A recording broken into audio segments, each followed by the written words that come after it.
সকাল থেকে সার্জিস রুম থেকে বের হয়নি। ফ্লোরে টান টান হয়ে শুয়ে সিগারেটের ধোঁয়া ছড়াচ্ছে। পাঞ্জাবি খুলে ফেলে দিল, বাকি পোশাক এখনও গায়ে জড়ানোই রয়েছে। পোশাক ছাড়তে ইচ্ছা করছে না, গায়ে যেন বিন্দু মাত্রই শক্তি নেই। বুকের বাম পাশটা বড্ড জ্বালাপোড়া করছে, মনে হচ্ছে যেন বুকে কেউ ছুরি দিয়ে আঘাত করে ক্ষতবিক্ষত করে দিয়েছে। সার্জিস শোয়া ছেড়ে উঠে বসে একসাথে 4টা সিগারেট মুখের মধ্যে ঢুকিয়ে লাইটার জ্বালিয়ে দিবে, তখনই ফারুক মির্জা দরজায় কড়া নাড়ে। কয়েকবার ডাকার পর সার্জিস ফ্লোর ছেড়ে উঠে এসে দরজা খুলে দিয়ে আবারও ফ্লোরে বসে পড়ে। ফারুক মির্জা রুমে প্রবেশ করতেই তার নাকে সিগারেটের বিদঘুটে গন্ধ আসে। সে এই দিক ওই দিক তাকাতেই ফ্লোরে সিগারেটের প্যাকেট, লাইটার, সিগারেট খেয়ে রাখা উচ্ছিষ্ট অংশ পড়ে থাকতে দেখে। এইসব দেখে ফারুক মির্জা হতবাক হয়ে যায়। যেই ছেলেটা সিগারেটের গন্ধই নিতে পারে না, সেই ছেলেটা সিগারেট খাচ্ছে, এটা যেন বিশ্বাস করতে কষ্ট হচ্ছে ফারুক মির্জার। ফারুক মির্জা সার্জিসকে ফ্লোর থেকে তুলে বলল, এসব কি হচ্ছে সার্জিস? আমি তো নিজের চোখে বিশ্বাস করতে পারছি না।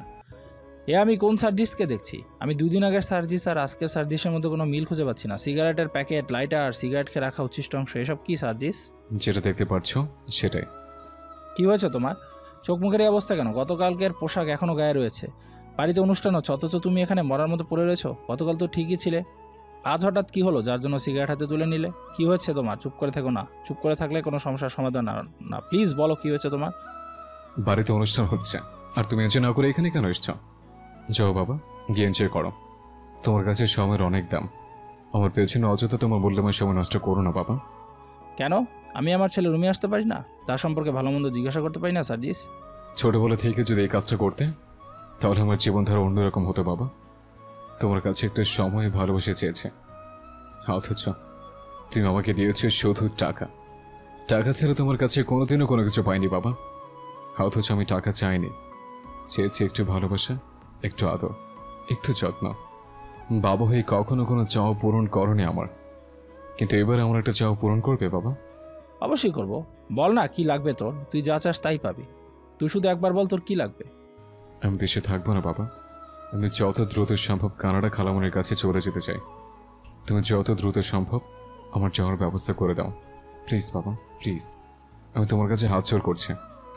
সার্জিসের কথা শুনে হতবাক হয়ে গেল ফারুক মির্জা। তিনি স্পষ্ট বুঝতে পারছেন তার ছেলের ওপর দিয়ে বড় কোনো ঝড় বয়ে গেছে। সেই ঝড়ে তার ছেলেটা দুমড়ে মুচড়ে শেষ হয়ে গিয়েছে। ছেলের এমন অসহায়ত্ব মেনে নিতে পারছেন না ফারুক মির্জা। তিনি সার্জিসকে আঁকড়ে ধরে বলল, তোর কি হয়েছে বাবা? বল না আমাকে, বাবাকে বলবি না? কি হয়েছে? কেন যাব এসব প্লিজ জানতে চাও না বাবা। এতদিন যখন আমার কথা শোনার মতো কোনো সময় তোমার হয়নি, তখন আজকে তোমার সময় হবে না। তোমাকে যেটা বললাম তুমি সেটা করো বাবা। একজন বাবা হিসেবে ছিল অন্তত একটা চাও পূরণ করো। ঠিক আছে, আমি অতি দ্রুত তোর কানাডা যাওয়ার ব্যবস্থা করে দিচ্ছি, কিন্তু তুই হুট করে তুই কানাডা যাবি কেন? তুই তো তোর দেশের মানুষের সেবা করতে চেয়েছিলি, এখন আবার মাথা কানাডার ভূত চেপে বসলো কেন? সব জ্ঞানের উত্তর হয় না বাবা। ঠিক আছে, তুই যা চাস তাই হবে। বলেই ফারুক মির্জা সার্জিসের রুম থেকে বেরিয়ে যান। তিনি যেতেই সার্জিস 2 ঠোঁটের মাঝখানে সিগারেট চেপে ধরে লাইটার জ্বালিয়ে আগুন ধরিয়ে দেয়। একটা সিগারেট শেষ করে আর একটা সিগারেট ধরাতে গেলেই সাইফান আসে। সাইফানের সাজ দেখে সার্জিসের যেন বুকের ব্যথাটা আরও বেড়ে যায়। আজকে সাইফানের জায়গায় তার থাকার কথা ছিল, কিন্তু ভাগ্যের নির্মম পরিহাসে আছে সাইফান আর তার সৌন্দর্যময়ীর মধ্যে তৃতীয় ব্যক্তি। সে কারো মধ্যে দেয়াল হয়ে থাকতে চায় না। এজন্যই সার্জিস দেশ ছেড়ে দেওয়ার সিদ্ধান্ত নিয়েছে। সাইফান সার্জিসের অবস্থা দেখে বিচলিত হয়ে বলল, ভাই কি হয়েছে তোর? তুই এখনো রেডি হোসনি? আমি তো ভেবেছি তুই রেডি হয়ে গিয়েছিস, এই জন্যই তোকে নিতে এসেছি। অথচ তুই দেখি দেবদাস হয়ে বসে রয়েছিস। প্রেমে ছ্যাঁকা ট্যাকা খেয়েছিস নাকি ভাই? আমার এমন হিরো ভাইকে রিজেক্ট করার সাধ্যি হলো কোন মেয়ের? সার্জিস সাইফানের কথায় কান না দিয়ে বলল, তুমি যাও, আমি রেডি হয়ে আসছি। না, কোথাও যাচ্ছি না ভাই, আমি বিছানায় বসছি। তোকে বলে বিশ্বাস নেই আমার। বিয়ের দিন কি করেছিলি ভুলে যাইনি আমি। তুই রেডি হ, আমি তোকে সাথে নিয়ে তারপর যাব। ঠিক আছে, তুমি যদি বসে থাকতে পারো আমার কোনো সমস্যা নেই। বলেই সার্জিস ওয়াশরুমে চলে যায়। প্রায় 10 মিনিট পর সার্জিস শাওয়ার নিয়ে ওয়াশরুম থেকে বেরিয়ে দেখে সাইফান সত্যিই বসে রয়েছে। সার্জিস ঝটপট রেডি হয়ে সাইফানের সাথে রিসেপশনে চলে আসে। এত এত মানুষের ভিড়ে সার্জিসের সর্বপ্রথম স্টেজে বধূরূপে বসে থাকা সিজদার দিকেই নজর যায়। সিজদার চোখে চোখ পড়তেই বুক ধোক করে ওঠে তার, বুকে চিনচিনে ব্যথার সৃষ্টি হয়। সাইফান স্টেজে যেতেই ফটোগ্রাফার সাইফানের ছবি তুলতে শুরু করে। এরপর সিজদার ছবি তোলার পালা। সিজদার সিঙ্গেল ছবি তোলা হয়ে গেলে ফটোগ্রাফার বলল, এবার কাপল পিক তুলতে হবে, আপনারা দুজন পাশাপাশি দাঁড়ান। ফটোগ্রাফারের কথা শুনে সাইফান এসে সিজদার পাশে দাঁড়ালো, কিন্তু এতে যেন ফটোগ্রাফার সন্তুষ্টই হতে পারলেন না। তিনি সিজদাকে বললেন, ম্যাম আপনি স্যারের হার্টের উপরে হাত রাখুন, আর স্যার আপনি ম্যামের কোমরে হাত রাখুন। ফটোগ্রাফারের কথা মতো সিজদা কাঁপা কাঁপা হাত সাইফানের হাতের ওপর রাখলো। সাইফান সিজদার কোমরে হাত রাখতেই কেঁপে উঠল সিজদা। ফটোগ্রাফার ফটাফট ছবি তুলে নিল। এরপর পোজ চেঞ্জ করে তারা আরও কাছাকাছি এসে ফটোশ্যুট করতে লাগলো। এইসব দূর থেকে দেখে সহ্য করতেই পারছিল না সার্জিস, তার চোখ জ্বলছিল। সার্জিস রুমে আসার জন্য পা বাড়াতেই সাইফান সার্জিসকে স্টেজে টেনে নিয়ে ছবি তুলতে লাগলো। সার্জিস মুখে মিথ্যা হাসি ঝুলিয়ে ছবি তুলতে লাগলো। তখনই তাথই এসে সার্জিসের পাশে দাঁড়িয়ে সার্জিসের হাতের মধ্যে নিজের হাত দিয়ে বলল, ফটোগ্রাফার ভাইয়া, আমার আর সার্জিসের কিছু ছবি তুলে দিন, সুন্দর হয় যেন। সার্জিস কিছুটা বিরক্ত হয়ে তাথই থেকে নিজের হাতটা ছাড়িয়ে নিয়ে বলল, এসব কোন ধরনের অসভ্যতা তাথই? অসভ্যতার কি দেখলে? জাস্ট হাত ধরেছি, চুমু তো আর দিইনি। তুমি এভাবে রিয়েক্ট করো কেন বলো তো? বুকে ব্যথা হয় তো আমার। Just shut up. লজ্জা করো না তোর? তোর মতো নির্লজ্জে বেহামি আমি দুইটা দেখিনি। তোকে এতবার বলেছে তুই আমার চোখের সামনে আসবি না, এরপরও নির্লজ্জের মতো তুই এসে আমাকে ডিস্টার্ব করিস। Just disgusting. এখন যা খুশি বলে নাও, যখন তোমার ঘরের বউ হয়ে যাব তখন কিন্তু কিছুই বলতে পারবে না, শুধু ভালোবাসবে, আদর করবে।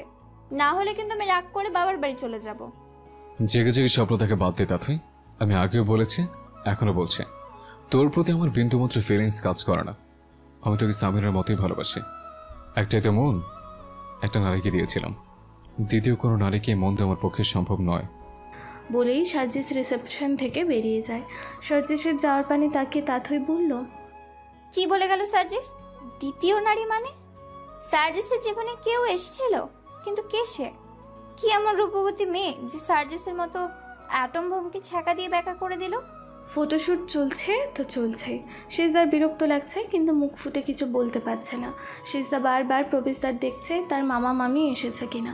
সিজদার মন খারাপ করে এদিক ওদিক তাকাতে দেখে তার মামা মামি, ঐশ্বর্য, সালেহা খালা সবাই এসেছে। সবাইকে দেখে যেন কলিজা ঠান্ডা হয়ে যায় সিজদার। এতক্ষণে সিজদার স্বস্তির নিঃশ্বাস ফেলে। সালেহা বেগম দৌড়ে ছুটে এসে সিজদাকে জড়িয়ে ধরে, সিজদার কপালে চুমু খেয়ে বলল, কেমন আছিস মা? খুব ভালো আছি খালা, তুমি কেমন আছো? বিয়ার পর আমি পর হয়ে গেছি তাই না খালা? সব কুটুম চলে আসছে, অথচ তোমাকেও কোনো খোঁজ খবর নাই। আমারে এত তাড়াতাড়ি পর করে দিলা খালা? পাগলি মায়ার কথা শোনো দেখি। তোমাকে আইতে এত দেরি হইল কেন খালা? আমি সকাল থেকে তোমাকে লাইগা পথ চাইয়া বইয়া রইছি, বারবার দেখতেছি তোমরা আইসো কিনা। আর কইস না মা, বাড়িতে যে নাটক চলতাছিল, ছোট ম্যাডাম বাড়িতে আইসা বাড়ি মাথায় তুললে লইছিল। মায়াডা একদম উচ্ছন্নে চইলা গেছে। কোন আকাম কুকাম কইরা গা ঢাকা দিছিল তার ঠিক নাই। ওসব কথা বাদ দাও খালা, তুমি কেমন আছো আগে তাই কও খালা। গতকাল থেকে ভালো ছিলাম না, শরীরটা ওই বাড়িতে থাকলেও মনটা তোর কাছে পড়েছিল। ইচ্ছে করছিল তোর কাছে ছুটে চলে আসি। এখন তোরে দেহনের পর থেকে ভালা হইয়া গেছি। মনে হচ্ছে কত বছর পর তোর মুখখান দেখতাছি। তোরে তো চেনাই যাইতেছে না, এক্কেরে রানীর মতন লাগতেছে। এত বড় বাড়ি, এত দামি গহনা, এত দামি পোশাক দেখে আমার চোখ ভরে গেছে রে মা। বাড়ির সবাই কেমন আচরণ করছে তোর সাথে? গাল বন্ধ করছে নাকি আবার? না খালা, এই বাড়ির সবাই অনেক ভালা, আমারে সবাই আপন করে নিচ্ছে। মনে হচ্ছে আমি যেন তাদের কতদিনে চেনা, আমি তাদের আপন কেউ। সবাই খুব ভালা খালা। মায়া মানুষ সুখে আছে, এইটা শুনতেও ভালো লাগে।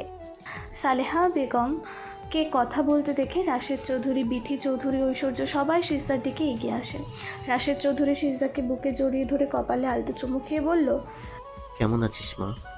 ভালো আছি মামু, তুমি কেমন আছো? তোকে দেখার পর থেকে অনেক ভালো হয়ে গেছি আমি। তোকে একজন উপযুক্ত মানুষের হাতে তুলে দিতে পেরেছি। সাইফান তোকে অনেক ভালো রাখবে। তোকে আমি একটা নতুন জীবন দিতে পেরেছি।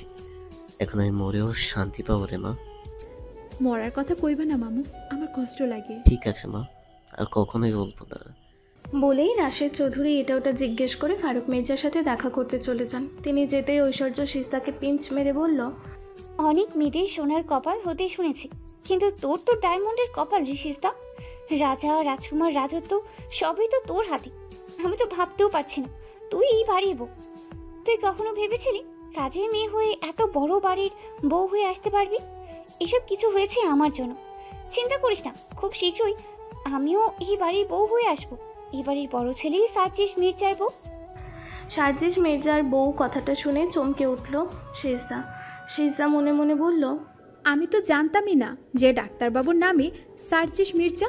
দাদি যান ডাক্তারবাবুর সাথে আমার বিয়ে ঠিক করেছিলেন। ডাক্তারবাবুই সেই পুরুষ যাকে নিয়ে ঘর বাঁধার স্বপ্ন দেখেছিলাম আমি, অথচ তিনি আমাকে বিয়ে করতে চাননি। আর চাইবেনি বা কেন? আমি তো তার যোগ্য না। আমি জানতাম সে আমাকে বিয়ে করবে না, সে তার লেভেলের কোনো মেয়েকে বিয়ে করবে, আর সেটাই হলো। যাই হোক, এখন আমি অন্য কারো বউ। তার কথা ভেবে কোনো কাজ নেই আমার, তবে তার প্রতি আমার কৃতজ্ঞতা সারা জীবনের জন্য। সিজদার থেকে কোনো রেসপন্স না পেয়ে ঐশ্বর্য আবারও বলল, বড়লোক বাড়ির বউ হয়ে অহংকারে মাটিতে পা পড়ছে না তোর? আমার প্রশ্নের উত্তর দেওয়ারও প্রয়োজন মনে করছিস না? আমি সার্জিসের বউ হই এ বাড়িতে আসা মাত্রই তোর সব অহংকার ফানুস হয়ে যাবে। তুই আবার আমার চাকরানি হয়ে যাবি। যার স্থান যেখানে তাকে সেখানেই মানে। কি বলছেন ম্যাডাম? যেমন আপনার স্থান জেলখানায়, আপনাকে জেলখানাতেই মানাবে। পুরুষালী কণ্ঠস্বর শুনে সবাই পেছনে তাকিয়ে তাকিয়ে দরজায় পুলিশ দাঁড়িয়ে রয়েছে। পুলিশ দেখে ভয় পেয়ে যায় ঐশ্বর্য। ঐশ্বর্য বিথি চৌধুরীকে শক্ত করে আঁকড়ে ধরে। বিথি চৌধুরীর চোখে মুখেও ভয়ে স্পষ্ট ছাপ ফুটে উঠেছে। তিনি ঐশ্বর্যকে বুকের সাথে মিশিয়ে নিয়ে বললেন, প্যানিক করো না বেবি, আমি আছি তো। আমি তোমার কিছুই হতে দেব না, তুমি একদম চিন্তা করো না। বিথি চৌধুরীর মুখের কথাই শান্ত হতে পারে না ঐশ্বর্য। আজকে নিজের ভুলের জন্য নিজেকেই পস্তাতে হচ্ছে। বিথি চৌধুরী ঐশ্বর্যকে বারবার বলেছিল সে যেন রংপুর তার খালামণির বাসায় গা ঢাকা দিয়ে থাকে, কিন্তু ঐশ্বর্য বিথি চৌধুরীর কথা না শুনে রংপুর থেকে চলে এসেছে। শুধু তাই নয়, বিথি চৌধুরী ঐশ্বর্যকে হালিমা মঞ্জিলে নিয়ে আসতে চায়নি। ঐশ্বর্য বাড়িতে ঝামেলা করে জোর করেই চলে এসেছে। ঐশ্বর্য ভাবতেই পারেনি পুলিশ ব্যাপারটা নিত্য জল ঘোলা করবে। হালিমা মঞ্জিলে পুলিশ দেখে অবাক হয়ে যান হালিমা বেগম। তিনি এগিয়ে এসে বললেন, এসব কি হচ্ছে অফিসার? আজকে আমাদের বাড়িতে একটা অনুষ্ঠান রয়েছে, এত এত গেস্ট, এরই মধ্যে বিনা নোটিশে বিনা পারমিশনে পুলিশ কেন? আপনাকে কে আসতে বলেছে? Sorry to say madam, but অপরাধী যেখানে থাকবে পুলিশও সেখানে থাকবে, এটা তো স্বাভাবিক, তাই না? আর এই কেসটাতে আপনারা না চাইতেও জড়িয়ে পড়েছেন, তাই বাধ্য হয়ে এমন একটা দিনে আমাদের আসতে হয়েছে ম্যাডাম। এজন্য আমি সত্যি দুঃখিত, বাট ইটস মাই ডিউটি, আসতে হতো আমাদের। কি কারণে এসেছেন সেটা বলুন, আর যত দ্রুত সম্ভব কেস সলভ করুন। এখানে কোনো সিন ক্রিয়েট হোক সেটা আমি চাচ্ছি না। ঐশ্বর্য চৌধুরীকে আমরা বেশ কিছুদিন থেকে খুঁজছি, কিন্তু তাকে খুঁজে পাওয়া যাচ্ছিল না। এমনকি তার নাম্বার ট্র্যাক করেও কোনো লাভ হয়নি। লোকেশন চৌধুরী ভিলাতে ছিল, কিন্তু সে চৌধুরী ভিলায় ছিল না। তবে চৌধুরী ভিলার উপরে আমাদের নজর ছিল। ওই বাড়িতে কে কখন আসছে, কে কখন যাচ্ছে, সবটাই আমাদের নজরে ছিল। আমরা জানতে পেরেছি ঐশ্বর্য চৌধুরী এই বাড়িতে আসেন। আমরা ঐশ্বর্য চৌধুরীকে অ্যারেস্ট করতে এসেছি। আমাদের কাছে অ্যারেস্ট ওয়ারেন্ট আছে। পুলিশ অফিসারের কথা শুনে রাশেদ চৌধুরী তো হতবাক হয়ে যান। তিনি এগিয়ে এসে বললেন, এসব কী ধরনের কথা বলছেন অফিসার? আমার মেয়েকে অ্যারেস্ট করবেন মানে? কি করেছে আমার মেয়ে? কিসের ভিত্তিতে আপনি আমার মেয়েকে অ্যারেস্ট করতে এসেছেন? কিছুদিন আগে থানায় আপনারা যে মিসিং ডায়েরি করেছিলেন, সেখানে আপনার মেয়ে বলেছিল আপনার ভাগ্নি কিডন্যাপ হয়েছে। আসলে সেটা কোনো কিডন্যাপ ছিলই না, ছিল একটা পরিকল্পিত প্ল্যান। এই প্ল্যানটা কে সাজিয়েছিল, কে আসল মাস্টারমাইন্ড জানেন? কে? Aishwarya Chowdhury, daughter of Rashed Chowdhury. What? এসব রাবিশ কথা বলছেন অফিসার? আপনি পুলিশ অফিসার বলে আমার মেয়ের নামে মিথ্যা ইলিগেশন আনতে পারেন না, যা নয় তাই বলতে পারেন না। রাবিশ কথা আমি বলছি না। যে গুন্ডাগুলো আপনার ভাগ্নিকে কিডন্যাপ করেছিল, তাদেরকে এই বাড়ির ছেলে সার্জিস মির্জা পুলিশের হাতে ধরিয়ে দিয়েছিল। গুন্ডাগুলো সহজে মুখ খুলেনি। বিভিন্ন ধরনের থেরাপি দেওয়ার পর তারা আসল মাস্টারমাইন্ডের নাম বলেছে।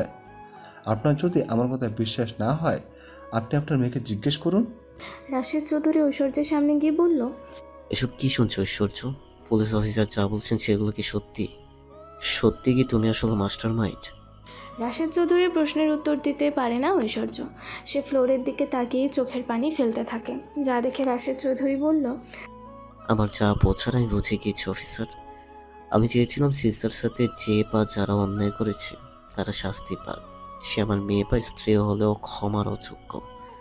আপনারা ঐশ্বর্য চৌধুরীকে নিয়ে যান অফিসার।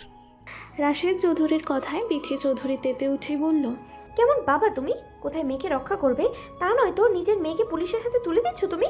বাবা হয়ে মেয়েকে পুলিশের হাতে তুলে দিতে একটুও বুক কাঁপছে না তোমার? একটুও কষ্ট লাগছে না রাশেদ? তুমি যেমন ঐশ্বর্যের মা তেমনি আমি ঐশ্বর্যের বাবা। তোমার মতো আমারও কষ্ট হচ্ছে।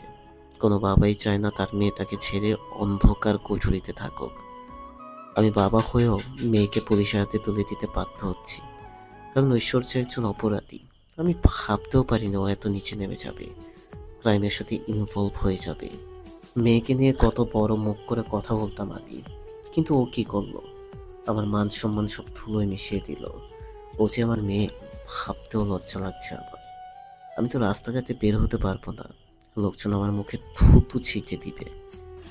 রাশেদ চৌধুরীর কথা শেষ না হতেই ঐশ্বর্য এসে রাশেদ চৌধুরীর পা জড়িয়ে ধরে বলল, সরি বাবা, আমার অনেক বড় ভুল হয়ে গিয়েছে। আমি রাগের মাথায় ভুল করে ফেলেছি বাবা। এবারের মতো আমাকে ক্ষমা করে দাও বাবা। আমি আর কোনোদিনও কোনো ক্রাইম করব না। বিলিভ মি বাবা, আমি ভালো হয়ে যাব। প্লিজ বাবা, নিজেকে শুধরে নেওয়ার আমাকে একটা সুযোগ দাও। সিস্টার তো কখনোই তোমার কোনো খারাপ চায়নি, তাহলে তুমি সিস্টার সাথে কেন এমনটা করলে?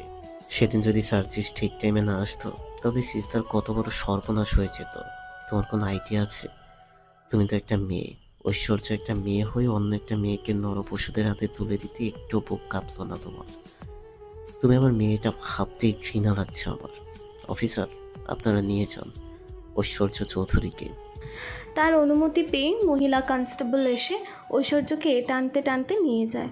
পুরো ঘটনা শুনে স্তব্ধ হয়ে যায় হালিমা বেগম। সবটা তার কাছে স্বচ্ছ কাচের মতো পরিষ্কার হয়ে গিয়েছে। তিনি আর এক মুহূর্ত বিলম্ব না করে সার্জিসের রুমে ছুটে আসেন। সার্জিস তখন রুমে বসে সিগারেট ফুঁকছিল। যে ছেলেটা সবসময় তার পেশেন্টের সিগারেট না খাওয়ার পরামর্শ দেয়, সেই ছেলেটাকে সিগারেট খেতে দেখে অবাক হয় হালিমা বেগম। হালিমা বেগম ধীর পায়ে রুমে ঢুকে সার্জিসের কাঁধে হাত রাখতেই সার্জিস ঠোঁট থেকে সিগারেট ফেলে পা দিয়ে পিষে দেয়।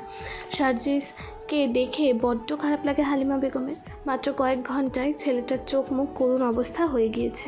হালিমা বেগম বিছানার ওপর বসে সার্জিসের মাথাটা নিজের কোলের ওপর রেখে তার মাথায় হাত বুলিয়ে দিয়ে বলল, সিজদাই সেই মেয়ে যাকে তুমি তোমার মন দিয়েছো, তাই না দাদু ভাই? সিজদাই সেই মেয়ে যাকে তুমি গুন্ডাদের হাত থেকে বাঁচিয়ে হসপিটালে নিয়ে গিয়েছিলে। সিজদাই সেই মেয়ে যাকে তুমি সৌন্দর্যময়ী বলে ডাকো।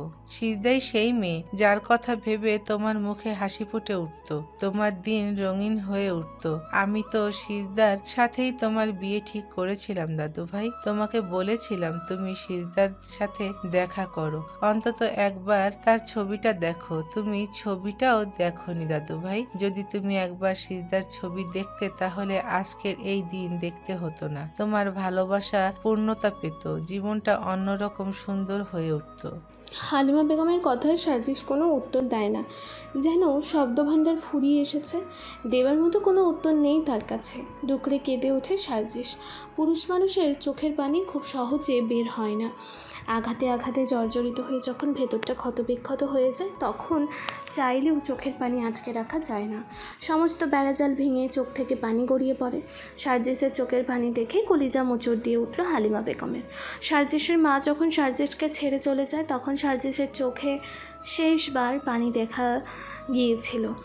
এরপর যত কষ্ট যন্ত্রণা হোক না কেন, সার্জিস কাঁদেনি। হালিমা বেগম সার্জিসের মাথায় হাত বুলিয়ে দিয়ে আবারও বললেন, তোমার বেস্ট ফ্রেন্ড ছিলাম আমি, তুমি তো সবটাই আমার সাথে শেয়ার করতে, তাহলে এই ব্যাপারটা লুকিয়ে গেলে কেন দাদু ভাই? সিজদার সাথে তোমার বিয়ের পাকা কথা হবার পর ওই অ্যাক্সিডেন্টটা হয়। সেদিন রামিম ওই মেয়ের ব্যাপারে আমাকে বলেছিল।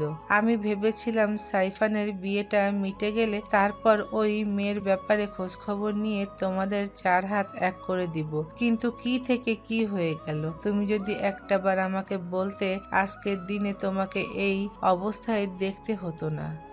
থাক না দাদু, সব ভালোবাসা যে পূর্ণতা পায় না। ভালোবাসা মানেই যে তার সাথে বিয়ে হতে হবে, সংসার করতে হবে এমনটা নয়। ভালোবাসার মানুষকে দূর থেকেও সুখে দেখার মধ্যে সুখ অনুভব হয়। আমি চাই সৌন্দর্যময়ী ভালো থাকুক, সুখে থাকুক। আর এই যে তুমি কষ্ট পাচ্ছ, তিলে তিলে নিজেকে শেষ করে দিচ্ছ, হার্টের ডক্টর হয়েও হার্টের ক্ষতির জন্য সিগারেট গিলছ, এর দায়ভার কে নিবে দাদু ভাই? সৌন্দর্যময়ী আমার জীবনের প্রথম নারী, আমার মায়ের পরের পৃথিবীতে দেখা সবচেয়ে সেরা সুন্দরী নারী, যাকে প্রথমবার দেখে আমি তার মায়ে পড়ে গিয়েছিলাম। সে মা থেকে ভালোবাসা, আর সে ভালো লাগা থেকে কখন যে সেটা ভালোবাসার রূপ নিয়েছে আমি নিজেও বুঝতে পারিনি। সৌন্দর্যময়কে আমি আমার মনটা দিয়েছিলাম দাদু, তার সাথে সংসারের স্বপ্ন দেখেছিলাম, তার কোলে মাথা রেখে শেষ নিঃশ্বাস ত্যাগ করতে চেয়েছিলাম। কিন্তু ওই যে একটা কথা আছে না, যদি থাকে নসিবে আপনি আপনি আসিবে। আসলে সৌন্দর্যময়ী আমার নসিবে নেই, থাকলে আমি অবশ্যই তাকে নিজের করে পেতাম।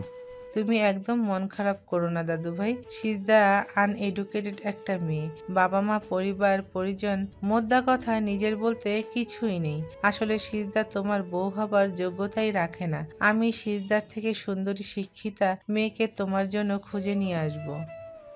আমি নিজেও জানি তুমি সিজদাকে কতটা পছন্দ করো। তুমি শুধুমাত্র আমার মন রক্ষার্থে এগুলো বলেছ। আমি ছোট বাচ্চা নই দাদু। তাছাড়া প্রকৃত ভালোবাসা কখনোই সৌন্দর্য খুলছে না দাদু। আমি সৌন্দর্যময়কে সত্যিই মন থেকে ভালোবেসেছি। আমার ভালোবাসায় বিন্দুমাত্র লোভ লালসা ছিল না। আমার মনে হয় না দ্বিতীয় কোনো নারীকে আমি নতুন করে আমার মন দিতে পারবো, তাকে ভালোবাসতে পারবো, তার সাথেই সংসার করতে পারবো।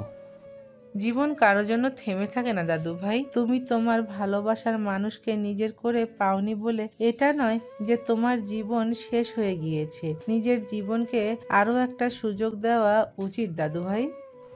জীবন থেমে না থাকলেও ভালোবাসা থেমে যায় আজীবন।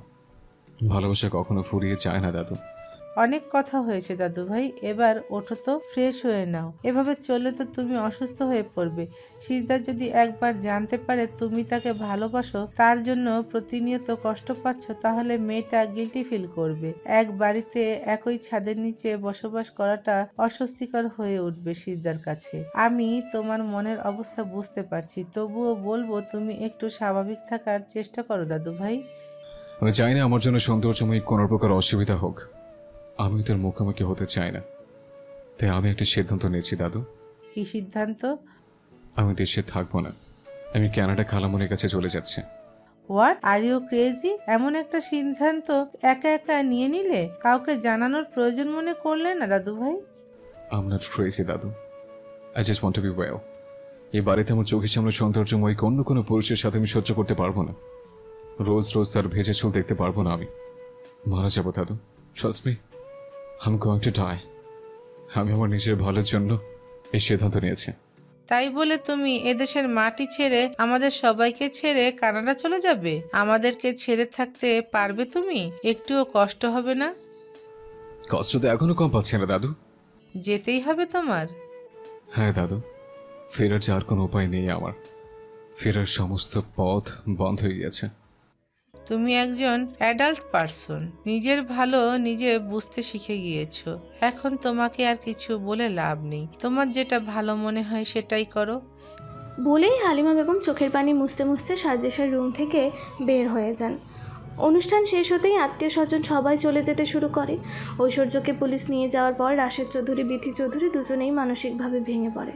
রাশেদ চৌধুরী নিজে ঐশ্বর্যকে পুলিশের হাতে তুলে দিয়েও কষ্টে বুক ভারী হয়ে আসে তার। সন্তান যেমনই হোক, সন্তান তো। তার পক্ষে অনুষ্ঠানে উপস্থিত থাকা সম্ভবপর ছিল না। সালেহা বেগমকে রেখে তারা দুজনই চৌধুরী ভিলায় ফিরে যান। অনুষ্ঠান শেষ হতেই সালেহা বেগম বাড়ি ফেরার কথা বললেই চোখ ভিজে যায় সিজদার। সিজদা সালেহা বেগমকে কিছুতেই যেতে দিবে না। অগত্যা সালেহা বেগম হালিমা মঞ্জিল থেকে যায়। সিজদা রিসেপশন থেকে এসে ড্রেসিং টেবিলের সামনে দাঁড়িয়ে একে একে সব গয়না খোলার চেষ্টা করে। তখনই সাইফান রুমে আসে।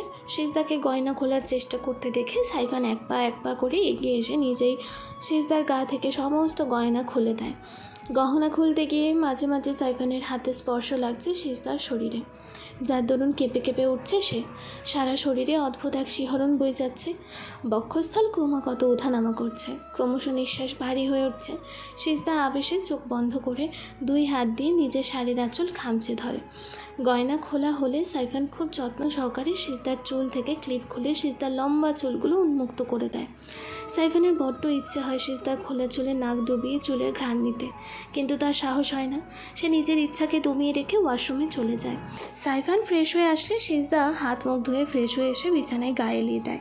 বড্ড ক্লান্ত লাগছে তার, সারা শরীর ম্যাজ ম্যাজ করছে। ক্লান্ত থাকার দরুন সিজদার বিছানায় যাওয়ার মিনিট কয়েক অতিবাহিত হওয়ার পরে ঘুমের রাজ্যে পাড়ি জমায়।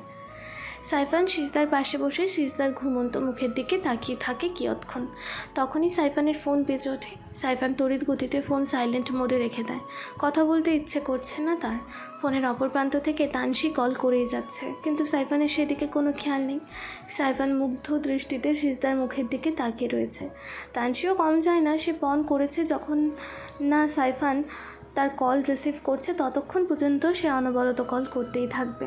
এ পর্যায়ে বাধ্য হয়ে সাইফান কল রিসিভ করে। কল রিসিভ হতেই অপর প্রান্ত থেকে তানসি কর্কশ কণ্ঠে বলে উঠল, তুমি আমার কল রিসিভ করছো না কেন Saifan? What is your problem? Sorry baby, বিশ্বাস করো আমি ফোনের কাছে ছিলাম না, না হলে আমি তোমার কল রিসিভ না করে থাকতে পারি বলো? Don't lie at all. আমি খুব ভালো করে জানি তুমি ইচ্ছে করে আমার কল রিসিভ করছিলে না। আমার কল রিসিভ না করে কি করছিলে তুমি? চুপ করে থেকো না সাইফান, প্লিজ আনসার মি। বউয়ের সাথে রোম্যান্স করছিলে তাই না? তবা তবা। এমন ভাব করছো যেন ভাজা মাছটাও উল্টে খেতে জানো না তুমি। কাম অন বেবি, তুমি ভুল বুঝছো আমাকে। সম্পূর্ণ প্ল্যানটা কিন্তু তোমার ছিল সাইফান, আমার নয়। তাই বেশি চালাকি করার চেষ্টা করবে না। তুমি খুব ভালো করেই জানো বেশি চালাকির ফল খুব বেশি ভালো হয় না। আমি চাইলেই যে কোনো মুহূর্তেই তোমার চাকরির ক্যারিয়ার শেষ করে দিতে পারি। ইনফ্যাক্ট তোমার মতো ছেলেকে ঠিক সেনাবাহিনীতে মানায় না, যার মনটা এত অপরিষ্কার। সে দেশ সেবা কিভাবে করবে? Just shut up, don't cross your limit. Limit cross করছো তুমি সাইফান। আমি 1000 বার কল করেছি তোমাকে, তুমি একটাবারও আমার কল রিসিভ করার প্রয়োজন বোধ করোনি। আমি সরি বলছি তো বেবি, এমন ভুল আর কখনো হবে না। প্রমিস? পাক্কা প্রমিস। আচ্ছা, ফিরবে কবে? আর মাত্র কয়েকদিন। প্ল্যান সাকসেসফুল হলেই তোমার সাইফান তোমার কাছে ফিরে আসবে। সত্যি তো? Yes my lady. I miss you. I miss you too. By the way, এতবার কল করেছো, কোনো এমার্জেন্সি কেস নাকি? না গো, তোমার সাথে খুব কথা বলতে ইচ্ছে করছিল। তোমার মিষ্টি কণ্ঠ শোনার তৃষ্ণা জেগেছিল মনে। তৃষ্ণা মিটে গিয়েছে। এখন রাখছি, bye, love you. Love you too. বলেই ফোন ড্রেসিং টেবিলের ওপর রেখে সাইফান আবারও সিজদার পাশে এসে বসলো। সিজদার ঘুমন্ত মুখের দিকে তাকিয়ে গুনগুন করে গাইতে শুরু করলো, বড় মায়া মায়া লাগে গো তোমায় দেখিতে, বড় মায়া মায়া লাগে গো তোমায় দেখিতে, যতই দেখি লাগে ভালো, যতই দেখি লাগে ভালো, পারি না চোখ ফেরাতে তোমায় দেখিতে, বড় মায়া মায়া লাগে গো তোমায় দেখিতে, বড় মায়া মায়া লাগে গো তোমায় দেখিতে, চন্দ্র সূর্য হার মানায় তোমার রূপেতে, চন্দ্র সূর্য হার মানায় তোমার রূপেতে, বাগানে ফুল ঝরে পড়ে, বাগানে ফুল ঝরে পড়ে তোমার হাসিতে গো তোমায় দেখিতে, বড় মায়া মায়া লাগে গো তোমায় দেখিতে, বড় মায়া মায়া লাগে গো তোমায় দেখিতে।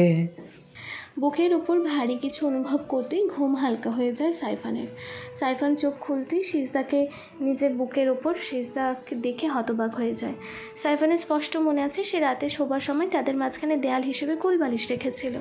সাইফান তড়িৎ গতিতে পাশে তাকিয়ে দেখে মাঝখানে কোনো বালিশ নেই, বালিশ ফ্লোরে পড়ে রয়েছে। সিজদা বিড়াল ছানার মতো গুটিসুটি মেরে তার বুকের মাঝে লেপ্টে পড়ে রয়েছে। ফ্যানের বাতাসে সিজদার বেবি হেয়ারগুলো সিজদার চোখে মুখে বাড়ি খাচ্ছে। সাইফান সন্তর্পণে সিজদার মুখের উপর থেকে চুল সরিয়ে কানের পাশে গুজে দেয়। সাইফানের হাতে স্পর্শে ঘুম ভেঙে যায় সিজদার। সিজদার চোখ খুলে নিজেকে সাইফানের এত কাছাকাছি দেখে শুকনো ঢোক গেলে। সাইফানের গরম নিঃশ্বাস সিজদার চোখে মুখে আছড়ে পড়ছে। মাদকতা কাজ করছে সিজদার চোখে। সিজদা তাড়াহুড়ো করে উঠতে গিয়েও উঠতে পারে না। সিজদার গলায় থাকা চেন সাইফানের শার্টের বোতামে আটকে যাওয়ার দরুন সিজদা আবারও সাইফানের বুকের ওপর পড়ে যায়। তাদের মধ্যে দূরত্ব নেই বললেই চলে। একজনের গরম নিঃশ্বাস অন্যজনের ওপর আছড়ে পড়ছে। সিজদার বুকের ভেতর যেন উথাল পাতাল শুরু হয়ে গিয়েছে। শরীরের লোম খুব দাঁড়িয়ে যায়। বুকের মধ্যে ঘড়ির কাঁটার শব্দের মতো টিকটিক করে আওয়াজ হচ্ছে। বক্ষস্থল ক্রমাগত ওঠানামা করছে। অস্থিরতা বাড়ছে সিজদার। অদ্ভুত এক শিহরণ বয়ে যাচ্ছে সর্বাঙ্গে। সাইফান চোখে চোখ পড়তেই লজ্জায় মুখ লাল হয়ে যায় তার। সাইফান সিজদার অস্বস্তি বুঝতে পেরে নিজের শার্টের বাটন থেকে সিজদার চেইন ছাড়িয়ে নেয়। সিজদা তড়িৎ গতিতে সাইফানের থেকে সরে অপর পাশে মুখ ঘুরিয়ে শুয়ে থাকে। সাইফান উঠে উজু করে সাদা পাঞ্জাবি টুপি পরে মসজিদে চলে যায়। সাইফান যেতেই সিজদা উঠে বিছানা গুছিয়ে রুমটা পরিপাটি করে ওয়াশরুমে চলে যায়। প্রায় 30 মিনিট পর সিজদা শাওয়ার নিয়ে ব্লাউজ পেটিকট পরে ওয়াশরুম থেকে বের হয়। সিজদা ওয়াশরুম থেকে বের হতেই দেখে সাইফান বিছানার উপর বসে ফোন স্ক্রল করছে। সিজদা ভেবেছিল সাইফান আরও পরে আসবে, তাই সে শুধুমাত্র ব্লাউজ পেটিকট পরেই বের হয়ে পড়ে। ওয়াশরুমের দরজা খোলার আওয়াজ পেয়ে সাইফান সেদিকে তাকাতেই সিজদা 2 হাত দিয়ে নিজেকে আড়াল করার চেষ্টা করে। সাইফান সেই দৃশ্য দেখে মুচকি হেসে রুম থেকে বেরিয়ে যায়। সিজদা সামিরার সাহায্য নিয়ে শাড়ি পরে নিচে সোজা কিচেনে চলে যায়। সিজদা সামিরার থেকে জেনেছে এই বাড়িতে শেফ রান্না করেন। বাড়ির সকলে শেফের হাতের রান্না খায় শুনে সিজদা হালিমা বেগমের কাছে রান্না করার জন্য অনুমতি চায়। হালিমা বেগম সিজদাকে কোনো মতেই অনুমতি দিতে চান না। এই গল্পের সকল পর্ব AOIDর প্রোফাইলে দেওয়া আছে, গিয়ে পড়ে নিন। অনেকে আকুতি মিনতি করার পর হালিমা বেগম সিজদাকে রান্নার জন্য অনুমতি দেন। সিজদার রান্নার হাত অনেক ভালো। সিজদার মামা সিজদার হাতের রান্না খুব পছন্দ করতেন। সিজদা প্রতি শুক্রবারে তার মামার জন্য স্পেশাল রান্নাবান্না করত। মামার কথা মনে পড়তেই মুখে আধার নেমে আসে সিজদার। চৌধুরী ভিলায় কাটানো মুহূর্তগুলো মনে পড়ে যায়। চোখের কোণে জল মুছে প্রথমে সবার জন্য চা করে দিয়ে রান্নার কাজে লেগে পড়ে। যদিও এই বাড়ির সকলে ব্রেকফাস্টে ডিম, পরোটা, ফলের জুস, ব্রেড, জেলি, ফলমূল এই সবগুলোই খায়। কিন্তু সিজদা যেহেতু আজ তার মামা বাড়িতে বেড়াতে যাবে, তাই সকালের মেনুতে সবার জন্য বাসমতি চালের সাদা ভাত, ইলিশ ভাপা, 5 রকমের ভর্তা, চিংড়ি মাছের মালাইকারি, মুগ ডাল, শিং মাছের পাতলা ঝোল, তেলাপিয়া মাছ ভাজি, বেগুন ভাজি, ট্যাংরা মাছ আলু দিয়ে চচ্চড়ি, গরুর গোস্ত, রোস্ট, ঝরঝরে পোলাও করেছে। সাথে আরও রয়েছে পায়েস, সেমাই, মিষ্টি, দই। সিজদার রান্না শেষ হলে বাড়ির হেল্পিং হ্যান্ড বিউটি সব খাবারগুলো ডাইনিং টেবিলে সাজিয়ে রাখে। এরই মধ্যে সবাই ডাইনিং টেবিলে এসে উপস্থিত হয়। এত খাবার দেখে অবাক হয়ে যায় বাড়ির সকলে। সাইফান আর সিজদা পাশাপাশি চেয়ারে বসেছে। সার্জিস এসে দেখে সিজদার মুখোমুখি একটাই চেয়ার খালি রয়েছে। অগত্যা সার্জিস না চাইতেও আবারও সিজদার মুখোমুখি হয়ে যায়। শান্তা মির্জা সবাইকে খাবার সার্ভ করে দিচ্ছেন। সার্জিস প্লেট থেকে এক লোকমা খাবার মুখে দিতে তৃপ্তিতে মন ভরে ওঠে ওর। শেষ কবে এত ভালো রান্না খেয়েছে মনে নেই তার। তাকে তৃপ্তি সহকারে খেতে দেখে চোখ জুড়িয়ে যায় হালিমা বেগমের। হালিমা বেগম উৎফুল্ল হয়ে বললেন, কি দাদু ভাই, খাবার কেমন লাগছে? খুব ভালো হয়েছে দাদু। সার্জিসের কমপ্লিমেন্ট পেয়ে সামিরা বলে উঠল, ভালো তো হবেই, দেখতে হবে না রান্নাটা কে করেছে। বৌমনি আজকে নিজের হাতে আমাদের সকলের জন্য এত মজার খাবার রান্না করেছে। প্রতিটা আইটেম যা হয়েছে না, একদম চেটে পুটে খাওয়ার মতো। সার্জিস এতক্ষণ তৃপ্তি নিয়ে খাচ্ছিল, কিন্তু যখনই শুনলো সব রান্না সিজদা করেছে তখন আর সেই খাবার সার্জিসের গলা দিয়েই নামতে চাইল না। সার্জিস খাবার ছেড়ে উঠে হালিমা মঞ্জিল থেকে বেরিয়ে গেল। সার্জিসের এহেন কাজে উপস্থিত সবাই হতভম্ব হয়ে গেল। যে ছেলেটা এতক্ষণ তৃপ্তি নিয়ে খাবার খাচ্ছিল, হুট করে তার কী এমন হলো যে তাকে খাবার ছেড়ে উঠে চলে যেতে হলো? প্রশ্নটা সবার মনের কোণেই উঁকি দিচ্ছে। সার্জিসের খাবার ছেড়ে উঠে যাওয়ার কারণ কেউ বুঝতে না পারলেও হালিমা বেগম ঠিকই বুঝতে পারলেন। তিনি খাবার চিবোতে মনে মনে বললেন, কেউ না জানলেও আমি জানি তোমার বুকের ভেতর কেমন ঝড় চলছে। তুমি ঠিক কতটা কষ্ট পাচ্ছ। নিজের ভালোবাসার মানুষকে অন্য কারো হতে দেখা মৃত্যুর যন্ত্রণার থেকে কম কিছু নয়। ভেতরটা দুমড়ে মুচড়ে শেষ হয়ে যাচ্ছে তোমার, তবুও মিথ্যা হাসি মুখে ঝুলিয়ে ভালো থাকার ড্রামা করতে হচ্ছে। জীবন যে নাটকের থেকেও নাটকীয় দাদু ভাই। প্রতিনিয়ত আমাদের ভালো থাকার নাটক করে যেতে হয়। সবটা হয়েছে আমার জন্য। আমি যে এই দৃশ্য সহ্য করতে পারছি না। হাসি খুশি প্রাণবন্ত ছেলেটা চোখের সামনে শেষ হয়ে যাচ্ছে। আমি দু চোখে দেখে যাওয়া ছাড়া কিছুই করতে পারছি না। দাদু ভাইয়ের এই অবস্থার জন্য আমি দায়ী। আমি কেন তোমার মন পড়তে পারলাম না দাদু ভাই? এই অপরাধবোধ আমাকে কুরে কুরে খাচ্ছে। আমি আমার নিজেকে ক্ষমা করব কিভাবে? চৌধুরী ভিলায় যাওয়ার জন্য সিজদা সাইফান দুজনেই রেডি হয়ে বসে আছে। তাদের সাথে সামিরাও যাবে। তারা রেডি হয়ে বসে থাকলেও সামিরার এখনও সাজগোজ হয়নি, যার দরুন সিজদা সাইফান দুজনেই অপেক্ষা করছে। তখনই সাইফানের ফোন বেজে ওঠে। সাইফান ফোনের স্ক্রিনে মাই হার্ট তার পাশে লাভ ইমোজি দেওয়া নামটা জলজল করতে দেখে অনেকটা অপ্রস্তুত হয়ে যায়। সে আর চোখে সিজদার দিকে তাকায়, যদি সিজদার নামটা দেখে নেয় এই ভয়টাই পাচ্ছিল সাইফান। কিন্তু পরক্ষণে মনে পড়ল সিজদা তো ইংরেজি পড়তে পারে না।